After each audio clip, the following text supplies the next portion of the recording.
콧대 높던 프랑스가 한국의 빨간 액체 때문에 자존심 버리고 애걸복걸하는 상황이라고 하는데요. 무슨 일인지 바로 사연 들어보시죠. 잠깐, 시청 전 구독 버튼 꼭 부탁드려요. 안녕하세요. 저는 레미 도르쉐입니다. 파리 7구에서 아버지의 포도밭이라는 작은 음식점을 운영하고 있어요. 제가 소믈리에이자 셰프로서 이곳을 이끌어온 지 벌써 15년이 흘렀습니다.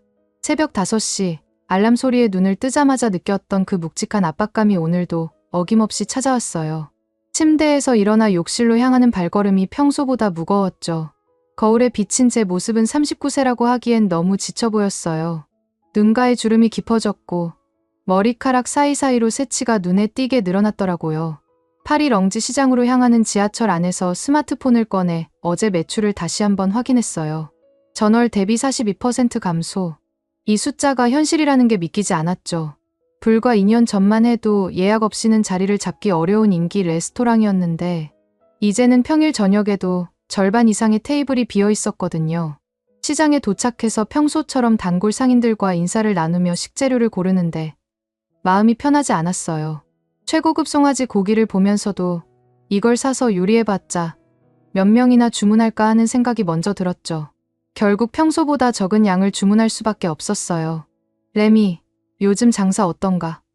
주물량이 많이 줄었네? 정육점 주인 피에르가 걱정스러운 표정으로 물어봤어요. 20년 넘게 알고 지낸 사이라 숨길 수도 없었죠. 사실 좀 어려워요. 요즘 젊은 손님들이 전통 프랑스 요리보다는 이상한 퓨전 음식을 더 찾거든요. 피에르가 고개를 끄덕였어요. 다른 레스토랑들도 비슷한 상황이라고 하더라고요. 특히 한국과 일본 음식을 섞은 이상한 조합의 요리를 파는 곳들이 우후죽순 생겨나고 있다는 얘기였어요. 식당에 돌아와 재료를 정리하는데 아버지 장 도르쉐가 이미 주방에서 와인 재고를 확인하고 계셨어요. 67세의 아버지는 평생을 와인과 함께 살아온 진정한 와인 마스터였죠. 공식적으로는 은퇴하셨지만 여전히 매일 가게에 나와 저를 도와주고 계셨어요. 레미, 보르도 샤토 마르고에서 또 연락이 왔다. 계약 조건을 재검토해야 한다고 하는군. 아버지의 목소리에서 걱정이 묻어나왔어요. 15년간 우리 식당에 최고급 와인을 공급해주던 업체였는데 주물량이 줄어들자 기존 가격으로는 더 이상 공급하기 어렵다는 통보였죠. 30% 인상이라고 했잖아요. 그러면 우리 와인 가격도 올려야 하는데 그럼 손님들이 더 줄어들 텐데요. 그렇다고 해서 질 낮은 와인을 쓸 수는 없지 않나. 우리 식당의 정체성이 무너지는 거야. 아버지의 말씀이 맞았어요. 아버지의 포도밭은 파리에서 가장 정통한 와인 페어링을 자랑하는 곳이었거든요. 하지만 그 정체성이 지금은 오히려 발목을 잡고 있는 것 같았어요. 점심 준비를 하면서 메뉴판을 다시 한번 들여다봤어요. 전통적인 프랑스 요리와 엄선된 와인의 완벽한 조합. 어디 내놓아도 부끄럽지 않은 메뉴였죠. 하지만 요즘 손님들에게는 식상하다는 평가를 받고 있었어요. 레미, 인스타그램 광고는 어떻게 됐나? 아버지가 조심스럽게 물어보셨어요. 새로운 고객 유치를 위해 소셜미디어 마케팅을 시도한 지 3개월이 지났는데 별다른 효과가 없었어요. 젊은 마케팅 전문가를 고용해서 세련된 음식 사진들을 올리고 해시태그도 붙여봤지만 반응이 미미했죠. 팔로워는 조금씩 늘고 있는데 실제 매출로는 연결되지 않고 있어요. 그럼 메뉴를 바꿔보는 건 어떨까? 요즘 유행하는 퓨전 요리 말이야. 아버지의 제안에 저는 고개를 저었어요. 퓨전 요리라니요. 그건 우리의 정체성을 포기하는 것과 같았거든요. 점심시간이 되자 예상했던 대로 한산했어요.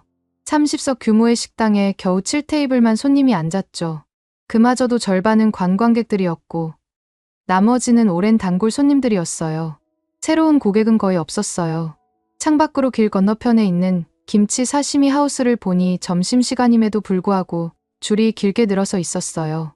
한국의 김치와 일본의 사시미를 조합한 이상한 요리를 파는 곳이었는데 3개월 전에 오픈한 이후로 연일 만석이었죠. 도대체 저런 음식에 뭐가 좋다는 거지? 속으로 중얼거렸어요. 김치의 강렬한 맛과 사시미의 담백한 맛이 어울릴 리가 없는데 사람들은 그저 새롭다는 이유만으로 그곳을 찾고 있었어요. 전통과 정통성보다는 자극적이고 이색적인 것을 추구하는 세상이 되어버렸더라고요. 한국이란 나라가 정말 원망스럽다. 혼잣말이 나왔어요. 한류라는 바람이 전 세계를 휩쓸더니 이제는 프랑스까지 한국화되고 있는 느낌이었어요. K-팝, 한국 드라마에 이어 이제는 K푸드까지. 우리가 수백 년간 지켜온 프랑스 음식 문화의 전통이 하루아침에 무너지는 것 같았거든요. 오후 3시쯤 이자벨이 식당에 들어왔어요. 3년째 함께 살고 있는 연인이자 식당 매니저였죠. 하지만 요즘 들어 이자벨과의 관계도 예전 같지 않았어요. 매출이 줄어들면서 둘 사이의 대화도 점점 무거워지고 있었거든요. 레미, 오늘 점심 매출은 어땠어? 이자벨의 질문에 대답하기가 꺼려졌어요. 또 실망스러운 소식을 전해야 하니까요. 평소의 절반 정도요. 7테이블이 전부였어요. 이자벨의 표정이 어두워졌어요. 예상했던 반응이었지만 여전히 마음이 아팠죠. 레미, 우리 정말 심각하게 생각해봐야 할 것 같아. 이대로 가면 1년 안에 문 닫아야 해. 그럼 어떻게 하자는 거야? 우리 정체성을 포기하고 저런 이상한 퓨전 음식을 하자는 거야? 제 목소리가 평소보다 날카로워졌어요. 스트레스가 쌓이다 보니 이자벨에게 짜증을 내게 되더라고요. 그게 아니라 조금은 변화가 필요하다는 거야. 내 친구들이 모두 우리 음식이 너무 뻔하다고 해. 매번 똑같은 와인 페어링, 똑같은 플레이팅. 이자벨의 말이 가슴을 찔렀어요. 사실 저도 모르는 건 아니었거든요. 하지만 전통을 지키는 것과 변화를 추구하는 것 사이에서 균형을 잡기가 너무 어려웠어요. 저녁 시간이 되어도 상황은 크게 달라지지 않았어요. 금요일 저녁임에도 불구하고 예약은 절반도 차지 않았죠. 평소 같았으면 웨이팅이 있을 시간인데 오늘은 직원들이 할 일이 없어서 서로 눈치를 보고 있었어요. 사장님, 오늘 일찍 퇴근해도 될까요? 웨이터 장클로드가 조심스럽게 물어봤어요. 손님이 없으니 할 일이 없다는 뜻이었죠. 직원들에게 미안한 마음이 들었어요. 그들도 생활이 있는데 이런 상황이 계속되면 급여를 제대로 줄 수 있을지 걱정이 되었거든요. 그날 밤 이자벨이 먼저 집에 들어간 후 홀로 식당에 남아 한 달치 매출을 다시 정리해봤어요. 임대료, 직원 급여, 식재료비, 유지비를 모두 제외하면 순이익이 거의 남지 않았어요. 오히려 적자에 가까웠죠. 왜 하필 이런 업장을 이어받았을까? 자책감이 밀려왔어요. 아버지께서 평생 공들여 만든 이 식당이 제 손에서 무너지고 있다는 생각에 견디기 어려웠어요. 아버지는 젊은 시절부터 와인에 대한 남다른 열정을 가지고 계셨거든요. 프랑스 각지의 포도밭을 돌아다니며 최고의 와인을 찾아내고 그것을 음식과 완벽하게 조합시키는 것이 아버지의 평생 철학이었어요. 와인은 예술이자 유산이다. 우리는 그 유산을 다음 세대에게 전해주어야 한다. 아버지가 자주 하시던 말씀이었어요. 하지만 지금 시대에는 그 유산이 오히려 무거운 짐처럼 느껴졌어요. 사람들은 더 이상 전통과 정통성에 관심이 없었거든요. 다음 날 아침, 평소보다 늦게 일어났는데도 몸이 개운하지 않았어요. 밤새 뒤척이며 잠을 제대로 못 잤거든요. 아버지가 이미 식당에 나와 계셨는데 평소보다 표정이 어두워 보였어요. 레미, 어제 보르도 샤토 마르고에서 최종 통보가 왔다. 다음 달부터 가격을 30% 인상하겠다고 하는군. 예상했던 소식이지만 실제로 듣고 나니 절망감이 밀려왔어요. 와인 가격이 오르면 메뉴 가격도 올려야 하는데 그러면 지금도 줄어들고 있는 손님들이 더욱 발길을 끊을 게 뻔했거든요. 다른 업체를 알아볼까요? 질 낮은 와인으로 바꿀 수는 없지 않나. 그럼 우리 식당의 존재 이유가 없어지는 거야. 아버지의 말씀이 맞았어요. 아버지의 포도밭의 정체성은 바로 최고급 와인과 음식의 완벽한 조합이었거든요. 하지만 그 정체성을 지키려다 보니 경쟁력을 잃고 있는 것 같았어요. 점심시간에 단골 손님인 베르나르 부부가 찾아왔어요. 10년 넘게 매주 찾아주시는 고마운 분들이었죠. 레미, 요즘 손님이 많이 줄었네. 길 건너편 그 이상한 음식점은 항상 만석인데 말이야. 베르나르 씨의 말에 씁쓸한 웃음이 나왔어요. 단골 손님마저 상황을 걱정하고 있다는 것이 더욱 마음을 무겁게 했죠. 시대가 바뀌는 것 같아요. 사람들이 전통적인 것보다는 새롭고 자극적인 것을 찾고 있거든요. 그래도 진짜 맛을 아는 사람들은 결국 이런 곳을 찾게 될 거야. 조금만 참고 견디면 될 것 같은데. 베르나르 씨의 위로가 고마웠지만 현실은 그렇게 낙관적이지 않았어요. 임대료와 운영비는 기다려주지 않으니까요. 그날 오후 파리 국제주류 박람회에서 초청장이 도착했어요. 매년 열리는 이 박람회는 전 세계의 다양한 주류를 만나볼 수 있는 자리였죠. 평소 같았으면 설레는 마음으로 참가했을 텐데 올해는 왠지 부담스럽기만 했어요. 혹시 이번 박람회에서 새로운 영감을 얻을 수 있을까? 마지막 희망을 품고 참가를 결정했어요. 아버지도 함께 가자고 제안했죠. 혹시 모르잖아요. 그곳에서 우리 식당을 다시 일으켜 세울 수 있는 해답을 찾을 수 있을지도 모르니까요. 파리 국제주류박람회가 열리는 포르트 드 베르사유 전시장에 도착했을 때 이미 오전 10시였는데도 사람들로 북적이고 있었어요. 세계 각국에서 온 바이어들과 소믈리에들, 그리고 호기심 많은 일반인들까지 뒤섞여 있었죠. 평소 같았으면 이런 활기찬 분위기에 설렜을 텐데 오늘은 왠지 마음이 무거웠어요. 아버지와 함께 입구를 지나 전시장 안으로 들어서니 거대한 홀이 나타났어요. A홀부터 F홀까지 총 6개의 전시홀에 각 나라별로 부스가 설치되어 있었거든요. 프랑스관이 가장 큰 규모를 자랑하고 있었고 그 다음으로 이탈리아, 스페인, 독일 순이었어요. 레미, 어디부터 둘러볼까? 프랑스관부터 가볼까? 아버지가 물어보셨지만 솔직히 프랑스 와인들은 이미 다 알고 있는 것들이었어요. 새로운 영감을 찾으려면 다른 곳을 가봐야 할 것 같았죠. 아버지, 오늘은 평소에 잘 가보지 않던 곳들을 둘러보면 어떨까요? 혹시 모르잖아요. 첫 번째로 향한 곳은 남미관이었어요. 칠레와 아르헨티나의 와인들이 줄을 이루고 있었는데 가격 대비 품질이 좋다는 평가를 받고 있는 곳들이었죠. 하지만 역시 우리가 찾던 특별함은 없었어요. 이미 시장에서 충분히 검증된 와인들이었거든요. 두 번째로 들른 곳은 동유럽관이었어요. 조지아의 전통 방식으로 만든 오렌지 와인이 화제가 되고 있다고 해서 관심이 있었거든요. 실제로 맛을 보니 독특하긴 했지만 우리 식당의 컨셉과는 맞지 않는 것 같았어요. 레미, 너무 조급해하지 마라. 천천히 둘러보자. 아버지의 조언에 마음을 가라앉히고 차근차근 둘러보기 시작했어요. 하지만 시간이 지날수록 실망감만 커졌어요. 어디를 가도 이미 알고 있는 것들 뿐이었거든요. 새로운 영감은커녕 오히려 우리가 얼마나 뒤처져 있는지만 확인하게 되었어요. 점심시간이 되자 아버지와 함께 전시장 내 카페테리아에서 간단히 식사를 했어요. 주변 테이블에서는 바이어들이 활발하게 거래 얘기를 나누고 있었는데 우리만 조용히 앉아있는 것 같아 더욱 기분이 가라앉았어요. 아버지, 이번 박람회에서 뭔가 얻어갈 수 있을까요? 글쎄, 아직 절반도 못 봤잖아. 오후에는 분명 뭔가 있을 거야. 아버지의 낙관적인 말씀에도 불구하고 제 마음은 점점 무거워져만 갔어요. 혹시 우리가 찾고 있는 해답이 애초에 존재하지 않는 건 아닐까 하는 생각까지 들었거든요. 오후에 다시 전시장을 돌아다니기 시작했어요.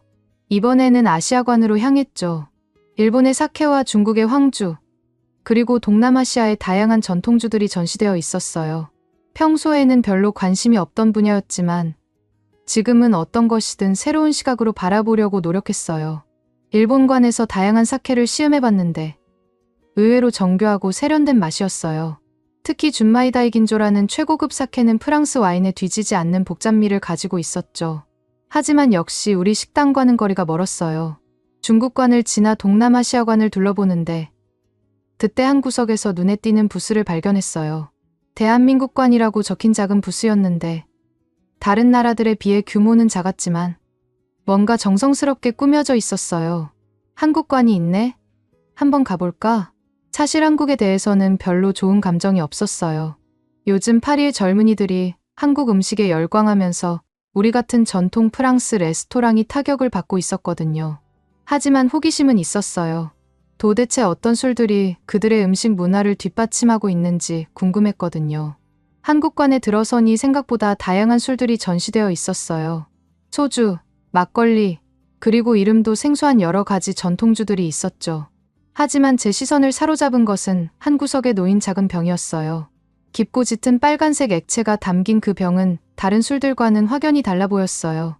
마치 루비처럼 투명하면서도 깊은 색감을 가지고 있었죠.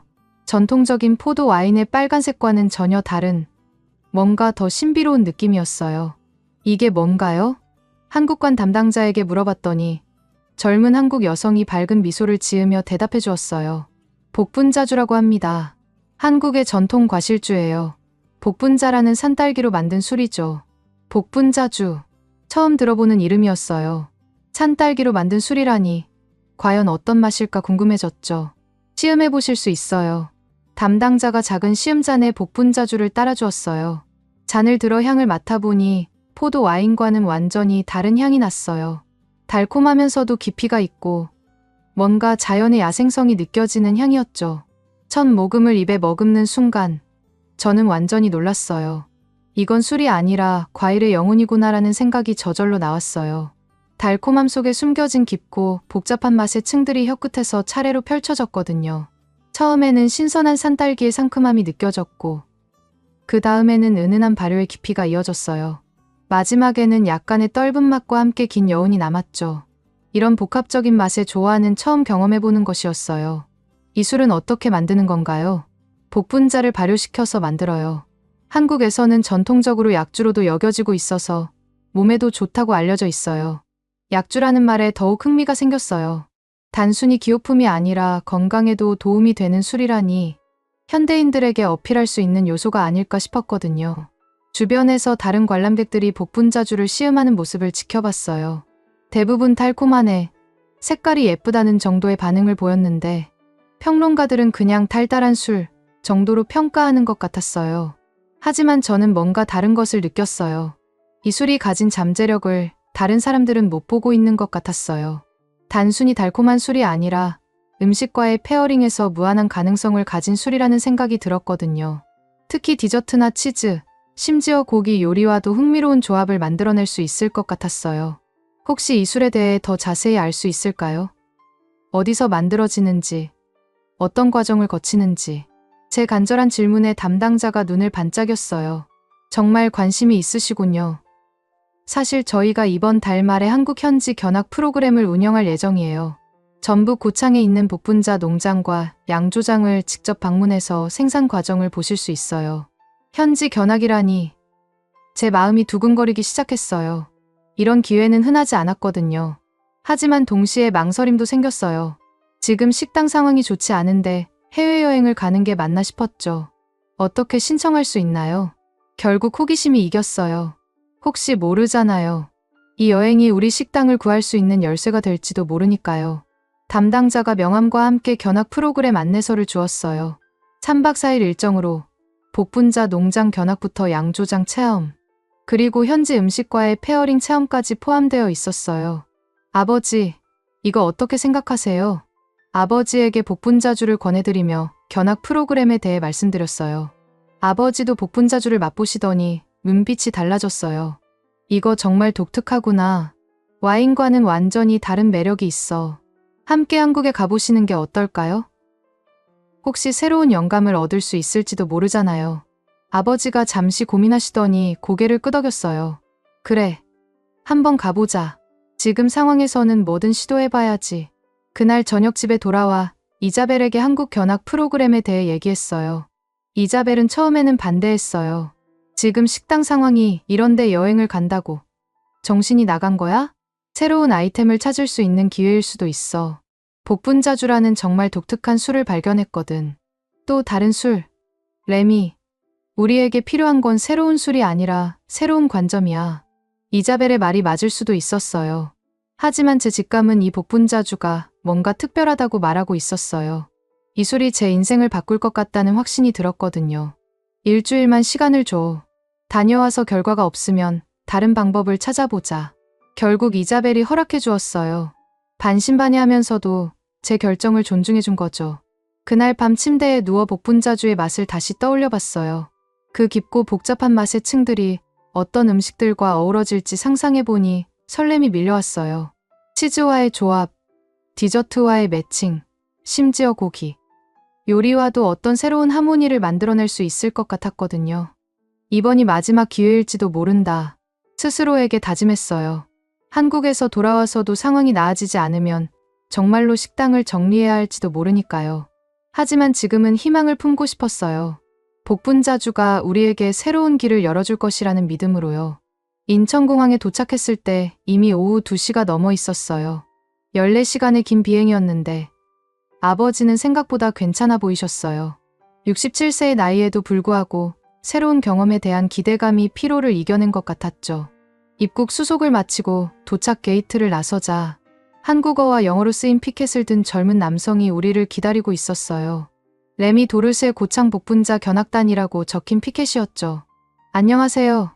복분자주 제조업체 해외사업부 박진우입니다. 멀리서 오시느라 고생 많으셨습니다. 박진우 씨는 30대 초반으로 보이는 깔끔한 인상의 남성이었는데 유창한 영어로 우리를 반갑게 맞이해 주었어요. 복분자주 회사에서 직접 마중 나와준 거였죠. 짐은 제가 도와드릴게요. 차량이 밖에 대기하고 있습니다. 공항에서 나와 전용 차량에 올랐을 때 한국의 첫인상은 생각보다 현대적이었어요. 파리와는 전혀 다른 풍경이었지만 나름대로 정돈되어 있었죠. 특히 인천에서 서울로 이어지는 고속도로는 정말 잘 정비되어 있었어요. 고창까지는 약 3시간 정도 걸립니다. 중간에 휴게소에서 간단히 식사도 하고 가실 거예요. 박진우 씨가 운전하면서 한국에 대해 이것저것 설명해 주었어요. 서울의 마천루들을 지나면서 한국의 급속한 발전상에 대해서도 들려주었죠. 불과 몇십 년 전만 해도 농업 국가였는데 이렇게 현대화된 나라가 되었다는 이야기였어요. 복분자는 언제부터 재배하기 시작했나요?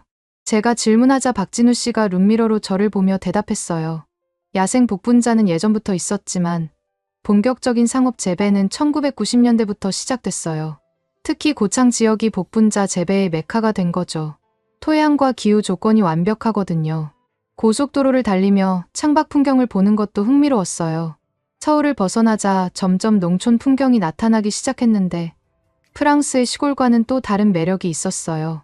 논과 밭이 질서정연하게 배치되어 있었고 멀리 산들이 아름다운 곡선을 그리고 있었죠. 휴게소에서 잠시 휴식을 취하며 한국 음식을 처음 맛봤어요. 박진우 씨가 추천해준 불고기 정식이었는데 생각보다 정교하고 세련된 맛이었어요. 달콤하면서도 짭짤한 양념이 고기와 잘 어우러졌죠. 이 맛이면 복분자주와도 잘 어울릴 것 같은데요. 제 말에 박진우 씨가 웃으며 고개를 끄덕였어요. 맞습니다. 실제로 저희가 복분자주와 한식 페어링을 연구하고 있어요. 오늘 저녁에 직접 체험해 보실 수 있을 거예요. 고창에 도착한 건 오후 6시쯤이었어요. 해질 무렵의 고창 풍경은 정말 압도적이었어요. 끝없이 펼쳐진 들판과 그 사이사이로 보이는 붉은 복분자 밭들이 석양과 어우러져 한 폭의 그림 같았거든요. 저기 보이는 게 저희와 계약 재배하고 있는 농장들입니다. 박진우 씨가 차창 너머로 가리킨 곳에는 정말 광활한 복분자 밭이 펼쳐져 있었어요. 9월 말이라 수확철이 막 지난 시기였는데 아직도 나무 가지 곳곳에 붉은 열매들이 남아 있었어요. 와, 정말 장관이네요. 차에서 내리자마자 저절로 감탄사가 나왔어요. 프랑스의 포도밭과는 완전히 다른 느낌이었거든요. 포도밭이 질서정연하고 우아한 느낌이라면 복분자 밭은 좀 더 야생적이고 자유로운 느낌이었어요. 레미, 저 바람 냄새 맡아봐라. 아버지가 깊게 숨을 들이마시며 말씀하셨어요. 저도 따라서 코로 공기를 들이마셔봤는데 정말 특별한 향이 났어요. 바다에서 불어오는 해풍과 황토 흙냄새, 그리고 복분자의 달콤한 향이 어우러진 독특한 향이었죠. 고창은 서해안과 가까워서 해풍의 영향을 많이 받아요. 그리고 이 황토 토양이 복분자에게는 최적의 조건을 제공하죠. 첫 번째로 안내받은 곳은 계약 재배를 하고 있는 이승만 농장주의 복분자 밭이었어요. 60대 중반의 이승만 씨는 30년 넘게 복분자를 재배해온 베테랑 농부였어요. 처음에는 쌀 농사만 지었는데 20년 전부터 복분자를 시작했어요. 지금은 이게 주력 작물이 되었죠. 이승만 농장주가 복분자 나무 사이를 걸으며 설명해 주었어요. 나무 하나하나가 정성스럽게 관리되고 있다는 게 한눈에 보였어요. 가지치기부터 시작해서 토양 관리까지 모든 과정이 체계적으로 이루어지고 있었죠. 복분자는 까다로운 작물이에요. 너무 달면 안 되고 너무 쉬어도 안 되거든요. 당도와 산도의 균형이 중요해요. 발밑에 황토를 만져보니 정말 특별했어요. 부드러우면서도 탄력이 있는 흙이었는데 프랑스의 석회질 토양과는 완전히 달랐어요. 이런 토양에서 자란 복분자가 독특한 맛을 내는 거구나 싶었죠. 이 황토는 배수가 잘 되면서도 적당한 수분을 유지해줘요. 복분자 뿌리에게는 최적의 환경이죠.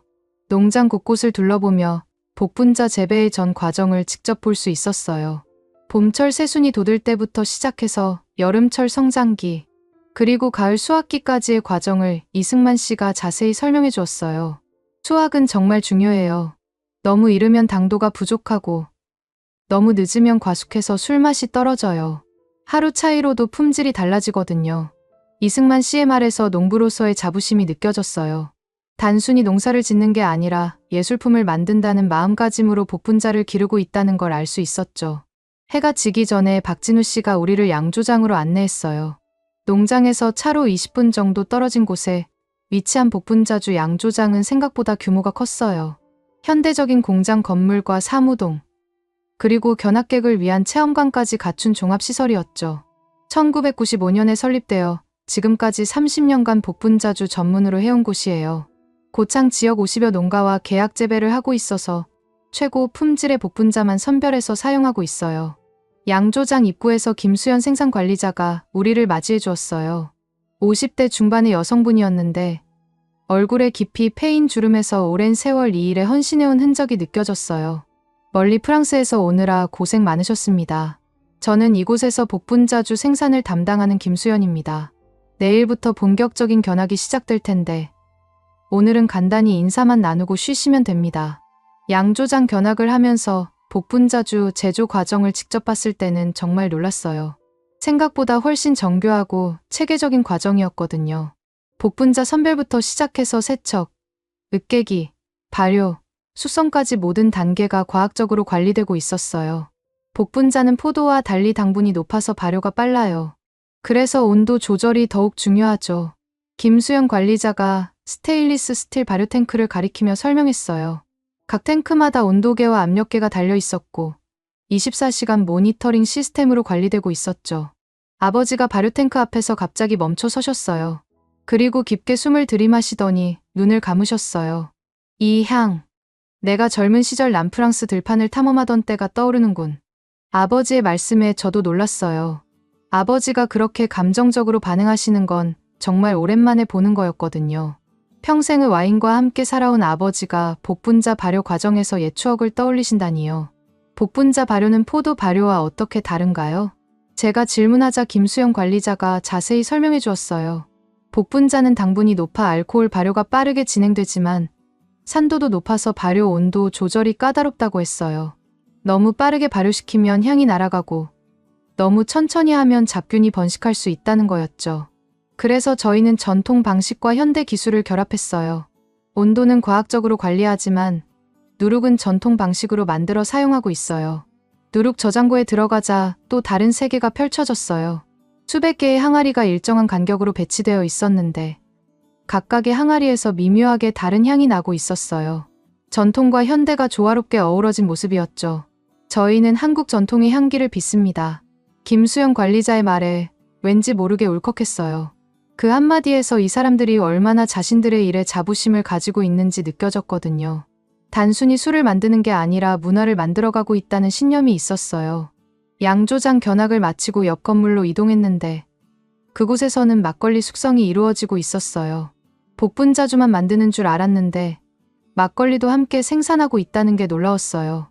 막걸리도 복분자처럼 한국의 전통주예요. 쌀로 만들지만 복분자주와는 또 다른 매력이 있죠. 막걸리 숙성실에 들어가자 아버지가 또다시 감탄하셨어요. 온도와 습도가 일정하게 유지되는 지하 저장고에서 수백 개의 항아리가 조용히 숙성되고 있었거든요. 프랑스는 와인보다 한국은 술을 훨씬 더 정성으로 빚는군요. 아버지의 말씀에 김수영 관리자가 웃으시며 대답했어요. 술은 시간과 정성이 예술이죠. 빨리 만들 수는 있지만 진짜 좋은 술은 기다림이 필요해요. 그날 저녁은 양조장 근처 한옥 펜션에서 묵게 되었어요. 전통 한옥을 현대적으로 개조한 건물이었는데 온돌 난방과 현대적 편의시설이 절묘하게 조화되어 있었어요. 처음 경험해보는 온돌 바닥이 신기하면서도 따뜻했죠. 저녁 식사는 펜션 내 식당에서 했는데 정말 특별한 경험이었어요. 한국 전통 음식과 복분자주를 함께 맛볼 수 있는 코스였거든요. 지금까지 경험해본 것 중 가장 독특하고 인상적인 식사였어요. 첫 번째로 나온 건 복분자주와 삼겹살 조합이었어요.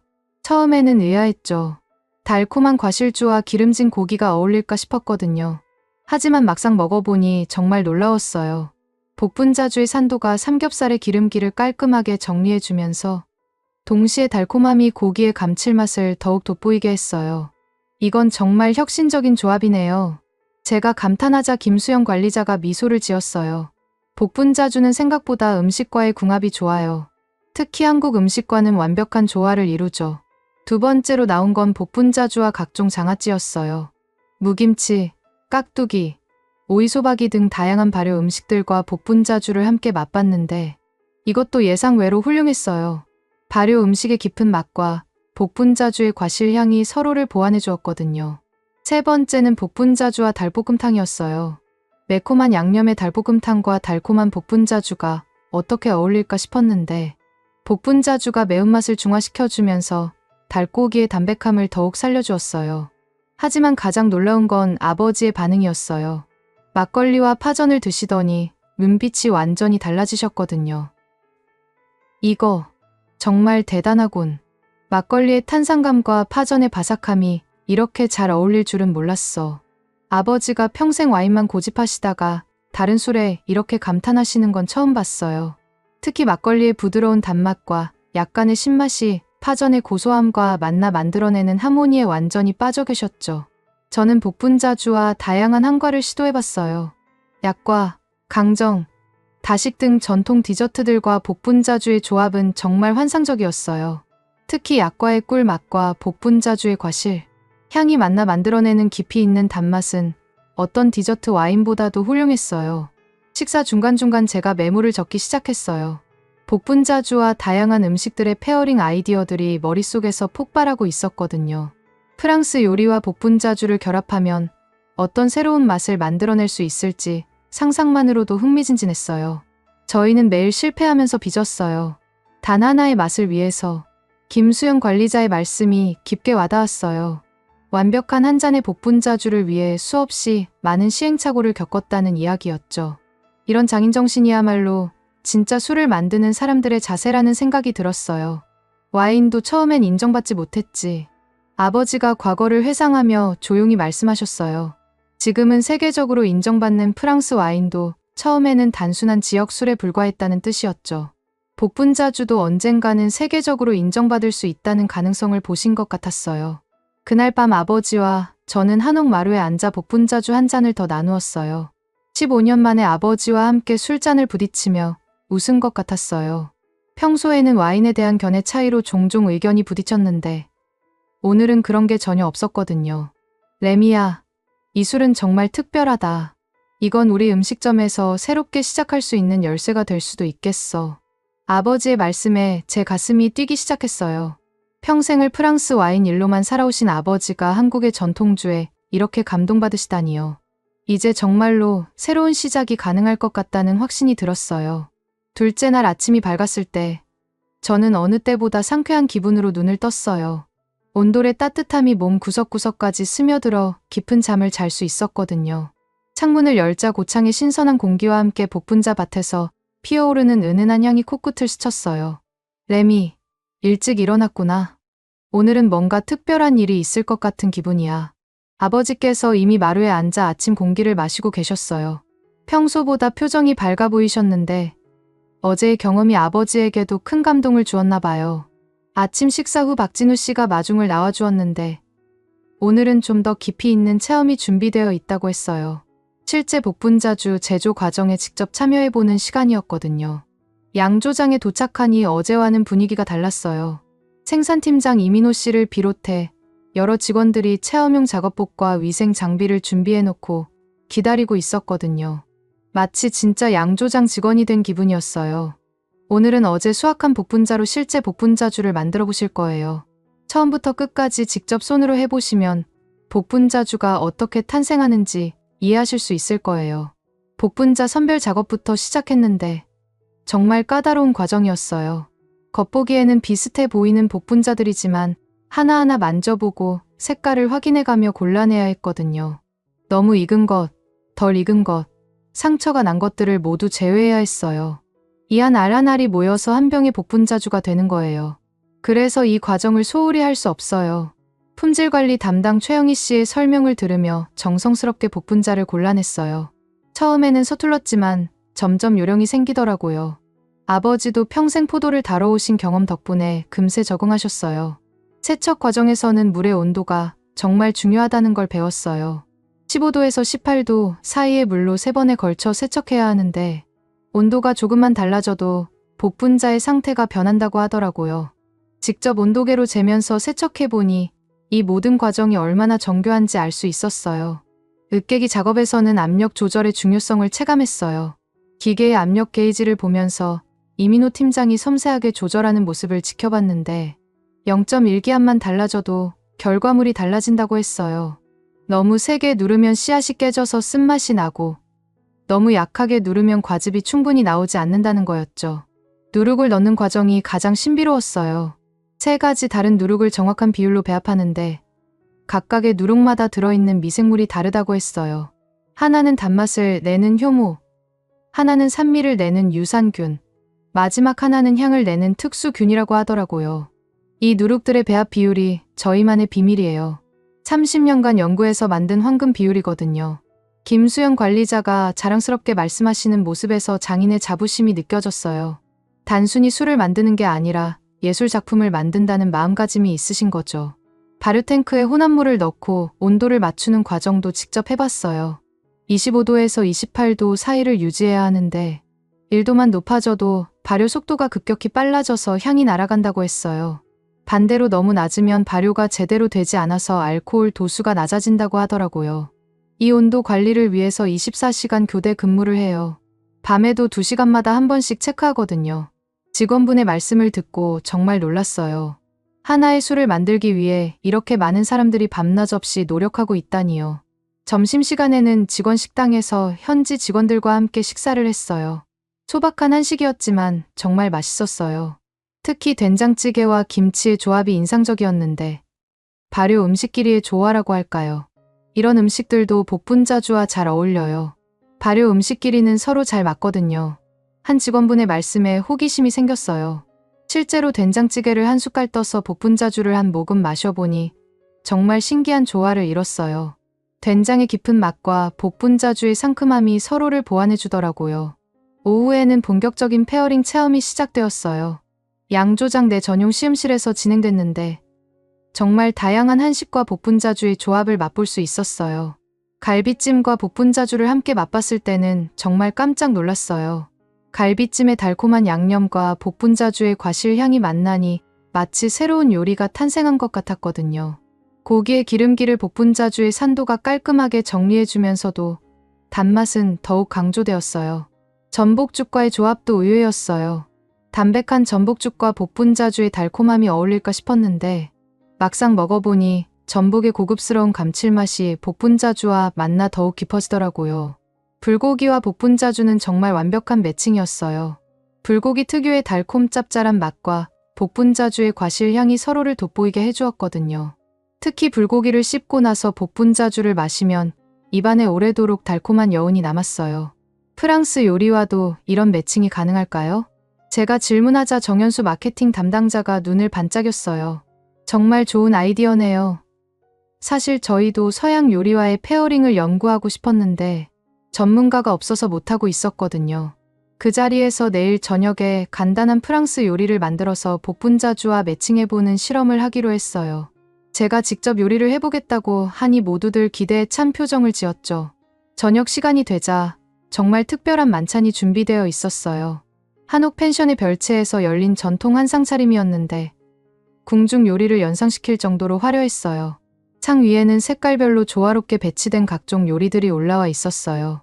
나물류, 전류, 찜류, 구이류가 각각의 색깔과 향을 자랑하고 있었죠. 그리고 각 요리마다 다른 타입의 복분자주가 준비되어 있었어요. 도라지 무침과 고사리 나물 같은 나물류에는 도수가 낮고 단맛이 적은 복분자주가 어울렸어요. 나물의 쌉싸름한 맛과 복분자주의 은은한 단맛이 절묘한 균형을 이뤘거든요. 동태전과 호박전 같은 전류에는 산도가 높은 복분자주가 매칭되었어요. 기름진 전의 느끼함을 복분자주의 상큼한 산미가 깔끔하게 정리해 주었죠. 특히 깨십전과 복분자주의 조합은 정말 환상적이었어요. 갈비찜에는 도수가 높은 복분자주가, 닭찜에는 부드러운 복분자주가 페어링되었는데 각각의 특성을 살린 매칭이라는 생각이 들었어요. 갈비찜의 진한 맛에는 강한 복분자주가, 닭찜의 담백함에는 순한 복분자주가 어울렸거든요. 생선구이와 두부구이에는 신맛이 강한 복분자주가 나왔는데 구운 음식 특유의 고소함과 복분자주의 신선함이 입안을 개운하게 해주었어요. 마지막으로 나온 한과와 함께한 달콤한 복분자주는 정말 완벽한 마무리였어요. 약과의 꿀맛, 강정의 고소함, 다식의 부드러움이 복분자주의 달콤함과 어우러져 입안에 행복한 여운을 남겼죠. 우리는 매일 실패하면서 빚었어요. 단 하나의 맛을 위해서. 김수영 관리자의 말씀이 마음 깊이 와닿았어요. 이 한 잔의 복분자주를 위해 얼마나 많은 노력과 시행착오가 있었을지 상상이 되었거든요. 와인도 처음엔 인정받지 못했지. 아버지가 조용히 말씀하시며 복분자주 잔을 천천히 돌리셨어요. 수백 년의 역사를 가진 프랑스 와인도 처음에는 지역의 평범한 술이었다는 뜻이셨죠. 복분자주도 언젠가는 세계인들이 인정하는 명주가 될 수 있다는 희망을 품으신 것 같았어요. 그날 밤 한옥 마루에서 마지막 복분자주 한 잔을 나누며 내일의 실험에 대한 기대감으로 가득했어요. 프랑스 요리와 복분자주의 만남이 어떤 결과를 가져올지 정말 궁금했거든요. 셋째 날 아침이 밝았을 때 저는 어느 때보다 설레는 마음으로 일어났어요. 오늘은 제가 직접 프랑스 요리를 만들어서 복분자주와 매칭해보는 특별한 실험이 예정되어 있었거든요. 어제부터 머릿속으로 계속 그려왔던 조합들을 실제로 시도해볼 수 있는 날이었죠. 아침 식사를 마치고 박진우 씨와 함께 고창 시내 전통시장으로 향했어요. 프랑스 요리 재료를 구하기는 어렵겠지만 기본적인 식재료들은 구할 수 있을 거라고 생각했거든요. 시장에서 구할 수 있는 재료로 프랑스 요리를 만들어 보시겠다고요? 정말 흥미로운 실험이 될 것 같은데요. 박진우 씨도 기대에 찬 표정이었어요. 한국 시장에서 구한 재료로 프랑스 요리를 만든다는 게 쉽지 않은 도전이겠지만 그래서 더욱 의미가 있을 것 같았어요. 고창 전통시장은 정말 활기가 넘쳤어요. 신선한 채소, 고기, 해산물들이 가득했죠. 프랑스와는 다른 종류의 재료들이었지만 나름대로 활용할 수 있을 것 같았어요. 정육점에서 한우 등심을 발견했을 때는 정말 기뻤어요. 프랑스의 샤롤레 소고기만큼이나 마블링이 훌륭한 고기였거든요. 이걸로 스테이크를 만들어서 복분자주와 매칭해보면 어떨까 하는 생각이 들었어요. 해산물 코너에서는 싱싱한 전복을 발견했어요. 전복으로 프랑스식 요리를 만들면 정말 독특할 것 같았죠. 버터와 마늘, 파슬리로 간단하게 조리해서 복분자주와 함께 맛보면 어떨까 상상해봤어요. 채소 코너에서는 신선한 버섯들이 눈에 띄었어요. 느타리버섯, 새송이버섯, 팽이버섯 등 다양한 종류가 있었는데 이것들로 버섯 리조또를 만들어 볼 수 있을 것 같았어요. 치즈는 어디서 구할 수 있을까요? 제가 물어보자 박진우 씨가 시장 한쪽 구석으로 안내해 주었어요. 작은 유제품 가게가 있었는데 놀랍게도 수입 치즈들이 몇 종류 있었어요. 프랑스산은 아니었지만 네덜란드산 고다 치즈와 이탈리아산 파르미지아노 치즈가 있었죠. 재료를 다 구한 후 양조장으로 돌아갔어요. 김수영 관리자가 양조장 내 작은 주방을 사용할 수 있게 해주었거든요. 직원들의 식사를 준비하는 곳이었지만 기본적인 조리 도구들은 갖춰져 있었어요. 정말 흥미진진한 실험이 될 것 같아요. 저희도 많이 배울 수 있을 것 같고요. 김수영 관리자를 비롯해 여러 직원들이 구경하러 왔어요. 모두들 프랑스 요리가 어떻게 만들어지는지 궁금해하는 표정이었죠. 첫 번째로 시도해본 건 한우 등심 스테이크였어요. 올리브 오일에 로즈마리와 타임을 넣고 미디엄 레어로 구워봤어요. 한국의 한우가 프랑스 소고기와 어떻게 다른지도 궁금했거든요. 스테이크가 완성되자 15도 복분자주와 함께 시식해봤어요. 첫 입에서부터 깜짝 놀랐어요. 한우의 부드러운 육질과 복분자주의 과실향이 정말 잘 어울렸거든요. 고기의 기름기를 복분자주의 산도가 깔끔하게 정리해주면서도 단맛이 고기의 감칠맛을 더욱 돋보이게 해주었어요. 와, 이거 정말 대단한데요. 직원들의 반응도 뜨거웠어요. 처음 맛보는 조합이었지만 모두들 고개를 끄덕이며 감탄하고 있었죠. 두 번째로 만든 건 전복 버터 구이였어요. 전복을 반으로 갈라서 마늘과 파슬리, 버터로 조리했는데 전복의 쫄깃한 식감과 버터의 고소함이 일품이었어요. 12도 복분자주와 매칭해보니 전복의 바다 향과 복분자주의 상큼함이 정말 잘 어울렸어요. 전복을 이렇게 요리할 수도 있구나. 정말 신기해요. 한 직원분이 놀라며 말씀하시더라고요. 한국에서는 전복을 주로 죽이나 찜으로 요리하는데 서양식으로 조리하니 또 다른 매력이 있었어요. 세 번째는 버섯 리조또였어요. 한국 쌀로 만든 리조또가 과연 어떨까 궁금했는데 의외로 훌륭했어요. 쌀알이 이탈리아 쌀보다 좀 더 찰기가 있었지만 그것도 나름의 매력이었죠. 다양한 버섯들의 향과 파르미지아노 치즈의 감칠맛이 어우러져 정말 맛있었어요. 버섯 리조또에는 13도 복분자주가 가장 잘 어울렸어요. 버섯의 깊은 맛과 복분자주의 은은한 단맛이 조화를 이뤘거든요. 네 번째로 시도한 건 염소 치즈를 구할 수 없어서 고다 치즈로 만든 치즈 플레이트였어요. 고다 치즈를 얇게 썰어서 견과류와 함께 내놓고 18도 복분자주와 페어링해봤는데 치즈의 짭짤함과 복분자주의 달콤함이 정말 완벽한 조화를 이뤘어요. 치즈와 과실주가 이렇게 잘 어울릴 줄은 몰랐어요. 김수영 관리자도 놀라며 말씀하시더라고요. 한국에서는 치즈와 술을 함께 먹는 문화가 많지 않은데 이런 조합이 새로웠나 봐요. 마지막으로 디저트를 만들어 봤어요. 시장에서 구한 딸기와 생크림으로 간단한 딸기 무스를 만들었는데 달콤한 복분자주와 함께 먹으니 정말 환상적이었어요. 딸기의 신맛과 복분자주의 단맛이 만나 새로운 차원의 디저트가 탄생한 것 같았죠. 이건 정말 완벽한 조합이네요. 같은 베리류라서 그런가 정말 잘 어울려요. 정연수 마케팅 담당자가 감탄하며 말했어요. 실제로 딸기와 복분자는 같은 장미과 식물이라서 향과 맛이 비슷한 면이 있었거든요. 모든 실험이 끝난 후 직원들과 함께 시식회를 가졌어요. 5가지 요리와 각각에 맞는 복분자주를 차례로 맛보면서 어떤 조합이 가장 좋은지 이야기를 나눴죠. 정말 놀라운 실험이었어요. 복분자주가 이렇게 다양한 요리와 어울릴 줄은 몰랐거든요. 이민호 생산팀장의 말씀에 저도 뿌듯했어요. 사실 저도 이렇게 성공적일 거라고는 예상하지 못했거든요. 아버지도 각 요리를 정말 진지하게 맛보고 계셨어요. 특히 한우 스테이크와 복분자주 조합에 깊은 인상을 받으신 것 같았어요. 레미야, 이건 정말 새로운 발견이다. 복분자주가 와인을 완전히 대체할 수는 없겠지만 분명히 새로운 영역을 개척할 수 있을 것 같아. 그날 저녁에는 실험 결과를 정리하면서 파리에서 어떻게 적용할지 구체적인 계획을 세웠어요. 한우 스테이크는 프랑스산 소고기로, 전복은 굴이나 가리비로, 한국 버섯은 프랑스 버섯으로 대체할 수 있을 것 같았어요. 이번 실험으로 정말 많은 것을 배웠어요. 복분자주의 가능성을 새롭게 발견한 것 같아요. 김수영 관리자가 만족스러운 표정으로 말씀하시더라고요. 직원들도 모두 즐거워하는 모습이었어요. 파리에서 성공하시면 저희도 정말 자랑스러울 거예요. 복분자주가 세계 무대에서 인정받는 날이 오기를 기대하고 있어요. 박진우 씨의 말에 책임감도 느꼈어요. 단순히 우리 식당의 성공만이 아니라 한국 복분자주의 세계화라는 더 큰 의미가 있다는 생각이 들었거든요.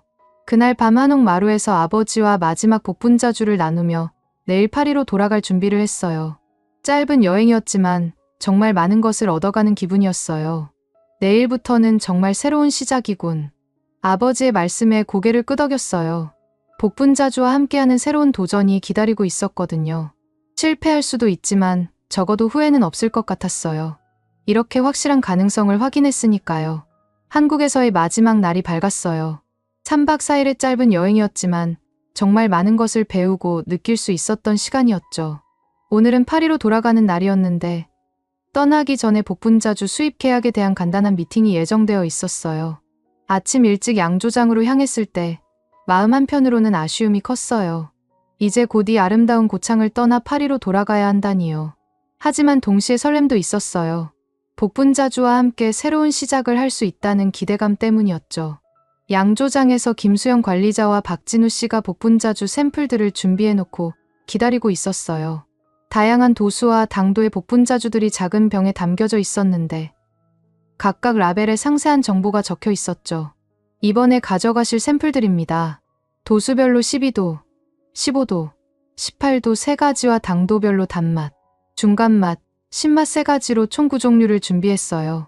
각각의 샘플을 다시 한번 시음해보며 파리에서 어떤 요리와 매칭할지 머릿속으로 그려봤어요. 12도짜리는 에피타이저나 해산물 요리에, 15도짜리는 메인 요리에, 18도짜리는 디저트나 치즈에 어울릴 것 같았어요. 프랑스 수입 절차는 어떻게 되나요? 제가 질문하자 박진우 씨가 자세히 설명해 주었어요. 식품 수입 허가부터 시작해서 라벨링, 유통업체 선정까지 복잡한 과정이 있다고 했어요. 하지만 이미 유럽 몇 개국에 수출 경험이 있어서 큰 어려움은 없을 거라고 하더라고요. 최소 주문량은 500병부터 가능하고 배송비 포함해서 병당 15유로 정도 예상하시면 돼요. 500병이면 우리 식당에서 약 3개월 정도 사용할 수 있는 양이었어요. 복분자주 전용 메뉴를 몇 개 만들어서 테스트해보기에는 적당한 양이라는 생각이 들었죠. 공항으로 출발하기 전에 마지막으로 복분자 밭을 둘러봤어요. 3일 전 처음 봤을 때의 그 감동이 다시 밀려왔어요. 끝없이 펼쳐진 붉은 복분자 밭과 그 위로 흐르는 바람, 그리고 황토울개 향기까지 모든 것이 그리워질 것 같았어요. 인천공항에서 파리로 향하는 14시간의 비행시간 동안 아버지와 이번 여행에 대해 이야기를 나눴어요. 아버지도 저만큼이나 흥미진진해 하시는 것 같았어요. 레미야, 정말 새로운 세상을 본 것 같다. 와인만이 전부가 아니라는 걸 깨달았어. 파리에 도착한 건 현지 시간으로 오후 6시쯤이었어요. 공항에서 집으로 가는 길에 문득 아버지의 포도밭이 보고 싶어졌어요. 3박 4일 동안 비워둔 식당이 어떤 상태일지 걱정도 되었고요. 식당에 도착해서 문을 열고 들어서니 익숙한 냄새가 코끝을 스쳤어요. 와인과 치즈, 그리고 오래된 나무의 향기가 섞인 그 냄새 말이에요. 하지만 이상하게도 예전과는 다른 느낌이었어요.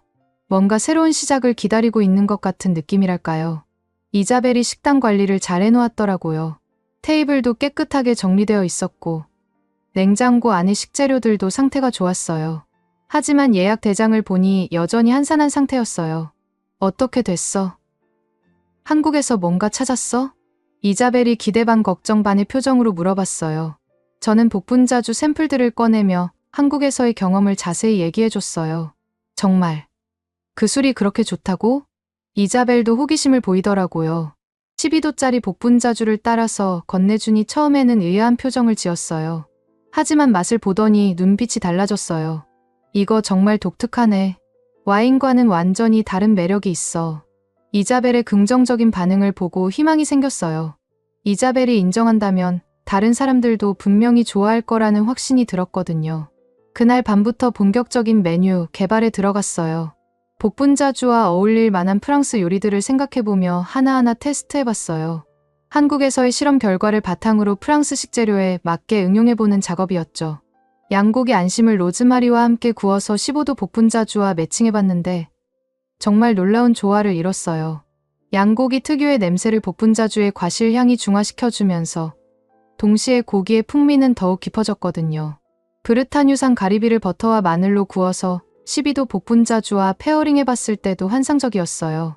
가리비의 달콤한 맛과 복분자주의 상큼함이 입안에서 완벽한 하모니를 이뤘죠. 염소 치즈와 18도 복분자주의 조합도 놀라웠어요. 치즈의 짭짤함과 복분자주의 달콤함이 입안에서 완벽한 균형을 이뤘죠. 특히 치즈의 크리미한 질감과 복분자주의 상큼함이 서로를 보완해 주었어요. 가장 성공적이었던 건 초콜릿 파운데이션과 복분자주의 조합이었어요. 진한 다크 초콜릿의 쓴맛과 복분자주의 달콤함이 만나니 마치 새로운 디저트가 탄생한 것 같았어요. 일주일간의 집중적인 테스트 끝에 드디어 새로운 메뉴를 완성했어요. 기존 메뉴판에 코리안 블랙 라즈베리 와인 페어링이라는 새로운 섹션을 추가했죠. 메뉴는 총 4코스로 구성했어요. 에피타이저로 복분자주를 곁들인 가리비 구이, 메인으로 복분자주 소스, 양고기 안심, 치즈 코스로 염소 치즈 플레이트와 복분자주, 디저트로 초콜릿 파운데이션과 복분자주였어요. 각 요리의 설명과 함께 복분자주에 대한 간단한 소개도 넣었어요. 한국 전통의 산딸기로 만든 과실주로 달콤하면서도 깊이 있는 맛이 특징입니다라고 적었죠. 첫 번째 테스트 고객은 단골 손님인 베르나르 부부였어요. 10년 넘게 우리 식당을 찾아주신 분들이라 가장 솔직한 반응을 들을 수 있을 거라고 생각했거든요. 레미, 이게 한국 술이라고. 정말 독특하네. 베르나르 씨가 복분자주를 한 모금 마시더니 놀라는 표정을 지었어요. 부인분도 비슷한 반응이었고요. 와인보다 훨씬 달콤하지만 느끼하지 않아. 그리고 이 향이 정말 특별해. 양고기와 복분자주를 함께 드신 후의 반응은 더욱 긍정적이었어요. 이거 정말 새로운 경험이야. 와인과는 완전히 다른 느낌인데 고기와 이렇게 잘 어울릴 줄은 몰랐어. 치즈 코스에서는 더욱 놀라셨어요. 염소 치즈의 강한 맛이 복분자주와 만나니 부드러워지면서도 풍미는 더욱 깊어졌거든요. 레미, 이건 정말 혁신적이야. 이런 조합은 처음 경험해봐. 베르나르 부부의 긍정적인 반응에 자신감이 생겼어요. 이제 본격적으로 홍보를 시작할 때가 된 것 같았죠. 소셜미디어에 복분자주 페어링 메뉴 사진을 올리니 반응이 뜨거웠어요. 특히 붉은 복분자주의 아름다운 색깔이 사람들의 시선을 끌었죠. 이게 뭐예요? 어디서 맛볼 수 있나요? 같은 댓글들이 달리기 시작했어요. 파리의 몇몇 푸드 블로거들도 관심을 보이기 시작했어요. 한 블로거는 파리에서 한국 전통주를 만날 수 있다니 정말 흥미롭다는 포스팅을 올리기도 했죠. 2주 만에 복분자주 페어링 메뉴를 경험해보려는 예약들이 들어오기 시작했어요. 대부분 젊은 고객들이었는데 새로운 것에 대한 호기심이 많은 분들이었죠. 와인보다 신선한 경험이야. 한 고객의 평가가 정말 인상적이었어요. 바로 이런 반응을 기다렸거든요. 전통적인 와인에 지친 사람들에게 새로운 선택지를 제공하고 싶었으니까요. 한 달 후, 작은 유튜버가 우리 식당을 방문해서 복분자주 페어링 메뉴를 리뷰했어요. 그 영상이 예상외로 인기를 끌면서 100만 조회수를 기록했죠. 영상 제목이 파리에서 만난 신비로운 한국 술. 이게 진짜 혁신이다 였어요. 영상이 화제가 되면서 예약 문의가 폭주하기 시작했어요. 특히 젊은 커플들과 외국인 관광객들의 관심이 높았어요. 복분자주의 아름다운 색깔과 독특한 맛이 SNS에서 인증샷 촬영용으로도 인기를 끌었거든요. 식당 분위기도 완전히 바뀌었어요. 예전에는 조용하고 격식 있는 분위기였다면 이제는 좀 더 활기차고 트렌디한 분위기가 되었어요. 젊은 손님들의 웃음소리가 식당을 가득 채웠죠. 예약제 운영을 시작해야 할 정도로 인기가 높아졌어요. 특히 주말에는 2주 전에 예약해야 자리를 잡을 수 있을 정도였죠. 3개월 전까지만 해도 텅 비어있던 식당이 이제는 매일 만석이었어요. 아버지도 변화를 실감하고 계셨어요. 오랫동안 쉬고 계셨는데 다시 주방 보조로 나오시기 시작했거든요. 레미야, 오랜만에 이렇게 바쁜 주방을 보니 마음이 뿌듯하다. 우리가 만든 술은 아니지만 우리의 미래가 됐구나. 아버지의 말씀에 정말 공감했어요. 복분자주는 우리 식당에 새로운 생명을 불어넣어 주었거든요. 위기에 처했던 아버지의 포도밭이 복분자주 덕분에 다시 활기를 찾게 된 거죠. 김수영 관리자에게서 연락이 왔을 때는 정말 기뻤어요. 파리에서의 성공 소식을 들은 한국 본사에서도 기뻐하고 있다는 내용이었거든요. 레미 셰프 덕분에 복분자주가 프랑스에서 인정받게 되어서 정말 감사해요. 이제 다른 유럽 국가로도 진출할 계획을 세우고 있어요. 복분자주의 성공이 단순히 우리 식당만의 성공이 아니라 한국 전통주 전체의 위상을 높이는 일이라는 생각에 책임감도 느꼈어요. 앞으로 더욱 열심히 해야겠다는 다짐도 했고요. 복분자주 페어링 메뉴가 파리에서 큰 성공을 거둔 지 3개월이 지났을 때 정말 놀라운 소식이 들려왔어요. 파리에서 열리는 Festival Gastronomique International에 참가해달라는 초청장이 도착한 거였죠. 이 축제는 매년 전 세계의 혁신적인 요리와 음료를 소개하는 권위 있는 행사였어요. 레미, 이거 정말 대단한 기회야. 이자벨이 초청장을 보며 흥분한 표정이었어요. 이 축제에 참가한다는 것은 단순히 우리 식당의 홍보가 아니라 복분자주 자체를 유럽 전체에 알릴 수 있는 절호의 기회였거든요. 축제 조직위원회에서는 복분자주를 신흥푸드 아이콘으로 주목하고 있다고 했어요. 전통 와인 문화가 강한 프랑스에서 동양의 과실주가 이렇게 인기를 끌고 있다는 점이 화제가 되었다는 거였죠. 축제 준비를 위해 김수영 관리자와 박진우 씨가 직접 파리로 왔어요. 복분자주 홍보 부스 설치와 시연 준비를 위해서였죠. 오랜만에 만난 한국 분들과 함께 축제 준비를 하니 정말 든든했어요. 파리에서의 성공이 한국에서도 큰 화제예요. 복분자주 생산량을 30% 늘려야 할 정도로 주문이 많아졌거든요. 박진우 씨의 말을 듣고 뿌듯했어요. 우리의 작은 시도가 이렇게 큰 파급 효과를 가져올 줄은 몰랐거든요. 축제 당일 파리 샹젤리제 대로에 설치된 거대한 텐트에는 전 세계에서 온 요리사들과 음료 전문가들이 모였어요. 저는 복분자주 페어링 시연을 맡게 되었는데 정말 떨렸어요. Ladies and gentlemen, 오늘 여러분께 소개할 것은 한국의 전통 과실주인 복분자주입니다. 제가 무대에 올라 시연을 시작하자 많은 사람들이 관심 있게 지켜봤어요. 복분자주의 아름다운 루비색이 조명을 받아 더욱 빛났죠. 라이브 쿠킹으로 양고기를 구우면서 복분자주 소스를 만드는 과정을 보여줬어요. 복분자주를 팬에서 끓여 알코올을 날린 후 허브와 함께 농축시키는 모습에 관객들이 집중했어요. 복분자주는 단순히 달콤한 술이 아닙니다. 깊이 있는 산미와 복합적인 향이 음식과 만날 때 새로운 차원의 맛을 만들어냅니다. 시연이 끝나고 시식 시간이 되자 정말 많은 사람들이 줄을 섰어요. 파리의 유명 레스토랑 셰프들, 와인 전문가들, 그리고 푸드라이터들까지 다양한 사람들이 복분자주를 맛보러 왔죠. C'est incroyable. 이건 정말 놀라워요. 한 미슐랭 스타 셰프가 복분자주와 양고기를 맛보더니 감탄했어요. 그의 반응을 본 다른 셰프들도 더욱 관심을 보이기 시작했죠. 이 술은 어디서 구할 수 있나요? 제 레스토랑에서도 사용해보고 싶어요. 여러 레스토랑에서 복분자주 공급에 대해 문의왔어요. 박진우 씨가 바쁘게 명함을 나눠주며 연락처를 교환하고 있었죠. 가장 인상적이었던 건 와인 평론가들의 반응이었어요. 처음에는 과실주 따위가라는 식으로 시큰둥했던 분들도 막상 맛을 보더니 완전히 태도가 바뀌었거든요. 복분자주, 이건 새로운 와인의 철학입니다. 프랑스 최고 권위의 와인 평론가인 장 피에르 르클레어 씨의 말이었어요. 그가 이렇게 말하자 주변 사람들이 더욱 놀라는 표정을 지었죠.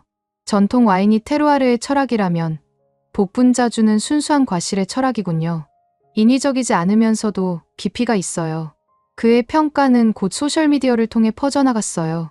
유명 평론가가 인정한 복분자주라는 소식이 퍼지면서 더욱 주목받기 시작했죠. 축제 둘째 날에는 언론 인터뷰가 줄을 이었어요. 프랑스의 주요 일간지와 요리 전문 잡지에서 인터뷰 요청이 쇄도했거든요. 셰프님은 어떻게 복분자주를 발견하게 되었나요? 제 인생에서 가장 어려운 시기에 만난 술이에요.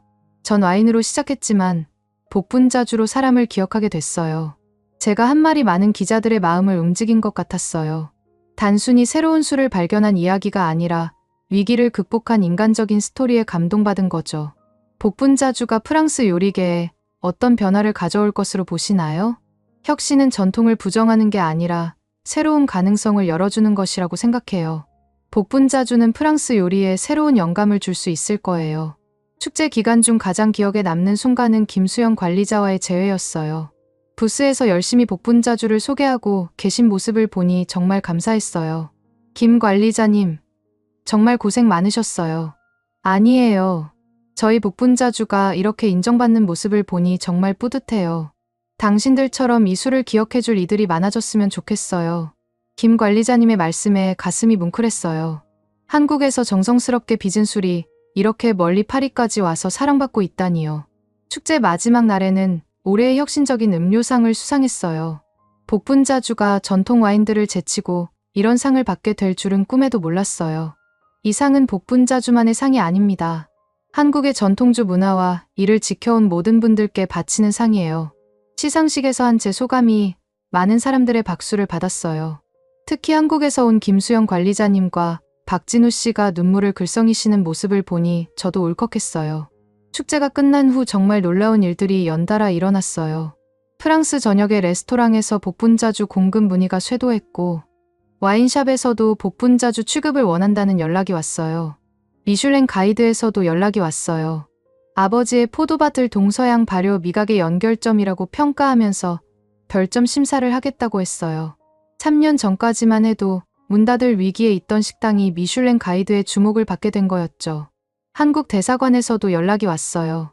복분자주가 한국 문화 홍보에 큰 역할을 하고 있다며 문화부 후원을 결정했다는 소식이었어요. 앞으로 한국 전통주 홍보 대사 역할을 해달라는 요청도 받았죠. 가장 기뻤던 건 아버지의 반응이었어요. 축제 현장에서 사람들이 복분자주에 열광하는 모습을 보시더니 눈시울을 붉히셨거든요. 아들이 나보다 더 큰 테루아르를 만들었군. 아버지의 말씀에 정말 가슴이 벅찼어요. 테루아르는 포도가 자란 토양과 기후, 그리고 그곳 사람들의 정성이 만들어내는 와인의 고유한 특성을 말하는 프랑스 와인 용어예요. 아버지가 제게 이런 표현을 써주시다니요. 축제가 끝나고 며칠 후 한국에서 편지가 왔어요. 고창 복분자 농장에서 보낸 편지였는데 내용을 보고 정말 감동했어요.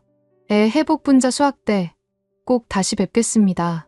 레미 셰프님 덕분에 저희 복분자가 세계 무대에서 인정받게 되어 정말 감사합니다. 이승만 농장주님이 직접 쓰신 편지였어요. 한국어로 쓰여 있어서 박진우 씨가 번역해 주었는데 읽으면서 계속 울컥했어요. 복분자주 전용 브랜드 출시도 준비하기 시작했어요.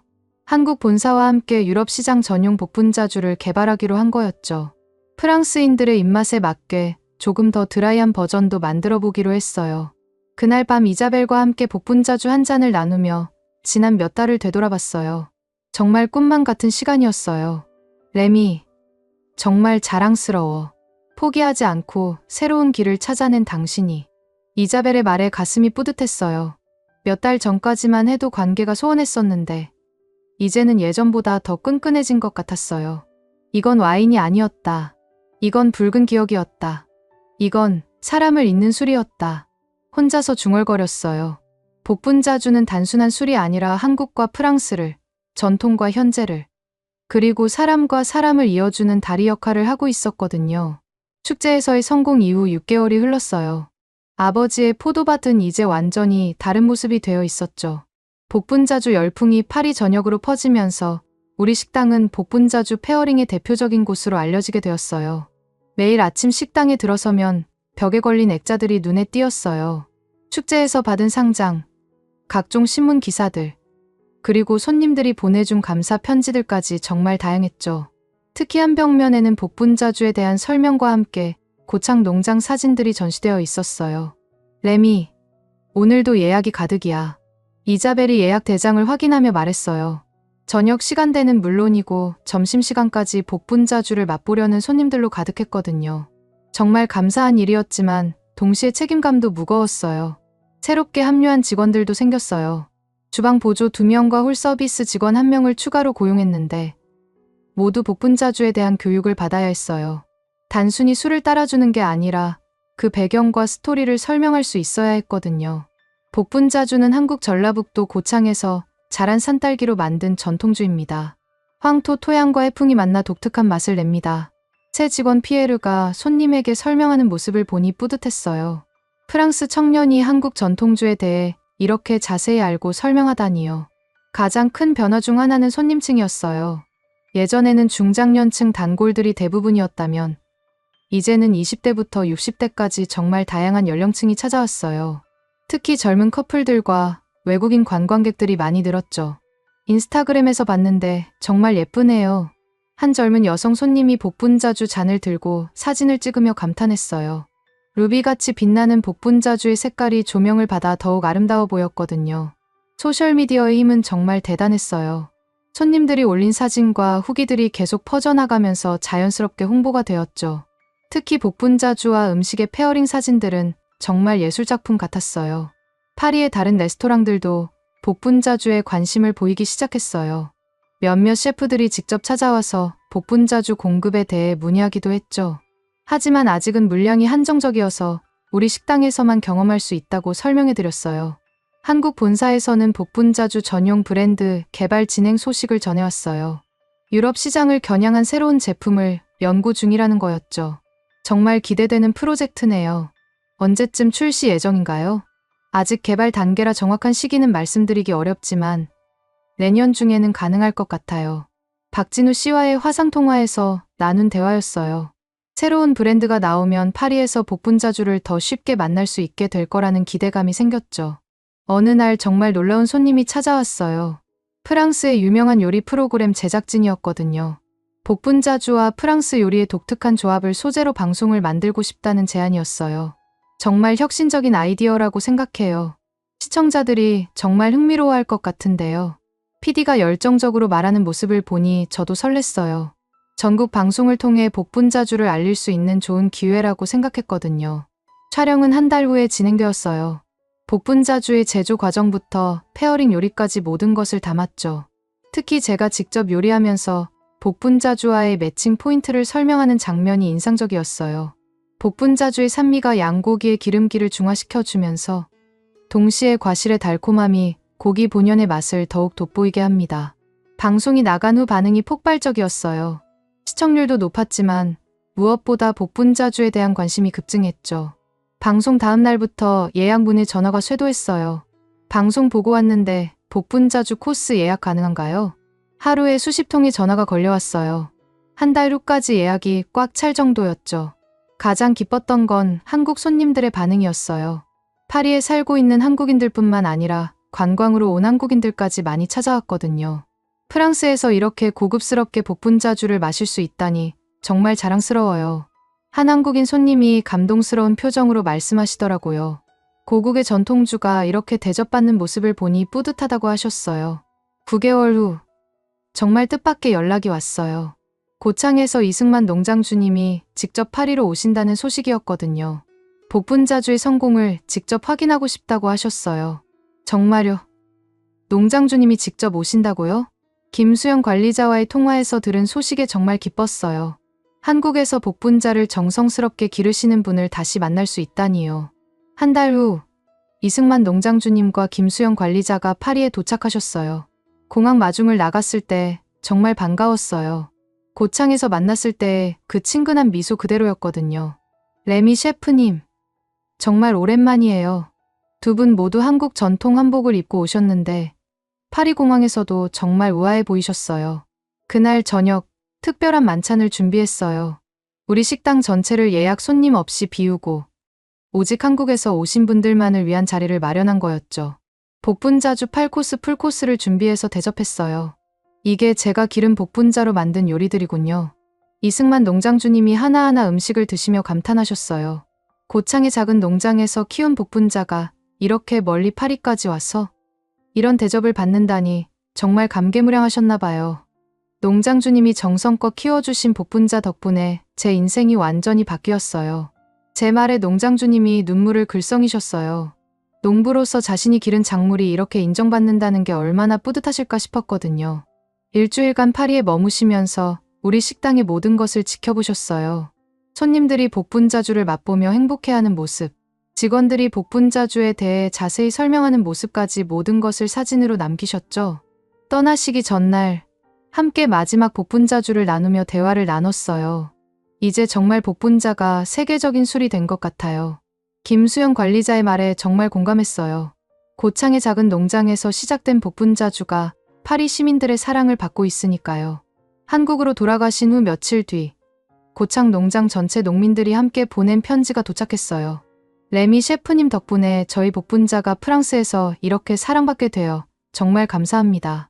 내년 수확철에는 꼭 다시 뵙겠습니다. 편지를 읽으며 다시 한번 고창의 아름다운 복분자 밭이 떠올랐어요. 언젠가는 다시 그곳을 방문해서 직접 수확에도 참여해보고 싶다는 마음이 생겼죠. 이제 아버지의 포도밭은 파리에서 꽤 유명한 복분자주 전문 레스토랑이 되었어요. 한국 관광객들의 필수 방문 코스가 되었고 프랑스 현지인들에게도 새로운 미식 경험을 제공하는 곳으로 인정받고 있어요. 매일 밤 문을 닫으며 복분자주 한 잔을 마실 때마다 감사한 마음이 들어요. 한국이라는 나라와 복분자주라는 특별한 술, 그리고 새로운 도전을 할 수 있게 해준 모든 것들에 대해서요. 복분자주는 제게 단순한 술이 아니라 새로운 인생을 선물해준 소중한 존재가 되었어요. 앞으로도 이 아름다운 붉은 술을 통해 더 많은 사람들에게 특별한 기억을 만들어드리고 싶어요. 지금까지 레미 도르실 씨의 사연 어떠셨나요? 파리 7구의 한산한 레스토랑에서 시작된 위기가 한국 고창의 붉은 복분자 밭에서는 희망이 되고 다시 파리로 돌아와서는 새로운 미식 문화의 출발점이 되었습니다. 레미 셰프의 이야기는 단순히 한 음식점의 성공담이 아니었어요.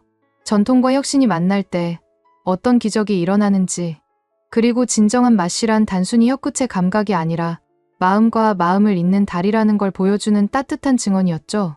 특히 인상 깊었던 것은 세대를 아우르는 화해의 과정이었어요. 평생 프랑스 와인만 고집하던 아버지 장 도르쉐가 한국의 복분자주 앞에서 눈물을 글썽이던 순간 그 모습에서 진정한 장인의 겸손함을 봤습니다. 이건 와인이 아니었다. 이건 붉은 기억이었다. 이건 사람을 잇는 술이었다는 레미의 마지막 고백이 특히 가슴에 남네요. 결국 우리를 하나로 묶어주는 것은 국경도, 언어도 아닌 진심이 담긴 한 잔의 술, 정성이 깃든 한 접시의 음식이 아닐까 싶습니다. 여러분도 혹시 비슷한 경험이 있으신가요? 절망의 순간에 새로운 길을 열어준 작지만 소중한 그런 만남의 기억 말이에요. 여러분들의 생각을 댓글로 남겨주세요. 여러분의 관심이 더 좋은 콘텐츠를 만드는 원동력이 됩니다. 감동을 향한 여정, 감동여행이었습니다. 감사합니다.